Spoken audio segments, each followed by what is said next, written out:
Podemos ver la pasión de Bangladesh por Argentina. জাতীয় দলের নতুন জার্সি পরে প্রকাশ্যে এলেন আর্জেন্টিনার মহাতারকা লিওনেল মেসি। ক্রীড়া সামগ্রী প্রস্তুতকারী প্রতিষ্ঠান অ্যাডিডাসের সঙ্গে আর্জেন্টিনা ফুটবল অ্যাসোসিয়েশনের সম্পর্কের 50 বছর পূর্তি উপলক্ষে এই বিশেষ জার্সি তৈরি করা হয়েছে। ক্রীড়া সাংবাদিক ফ্যাব্রিজিও রোমানো শুক্রবার সোশ্যাল মিডিয়ায় নতুন জার্সি গায়ে লিওনেল মেসির ছবি প্রকাশ করেছেন। অন্যদিকে আর্জেন্টিনা ফুটবল অ্যাসোসিয়েশনও তাদের সোশ্যাল অ্যাকাউন্টে নতুন জার্সি নিয়ে দলের খেলোয়াড়দের একটি ভিডিও প্রকাশ করেছে, যেখানে রয়েছেন Lionel Messi, Emiliano Martinez, Rodrigo De Paul, Mac Allister সহ আর্জেন্টিনার তারকা ফুটবলাররা।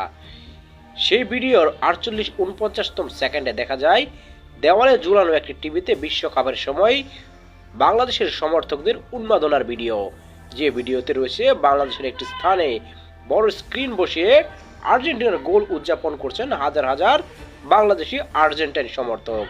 যে ভিডিওটি কাতার বিশ্বকাপ চলাকালীন ছড়িয়ে পড়েছিল পুরো বিশ্বে। নতুন জার্সিতে আকাশে নীল রং অনেকটা হালকা হয়ে এসেছে, কাদের নীল রঙের স্ট্র্যাপ নেই, উজ্জ্বল হয়েছে সোনালী রঙে AFA এবং অ্যাডিডাসের লোগো।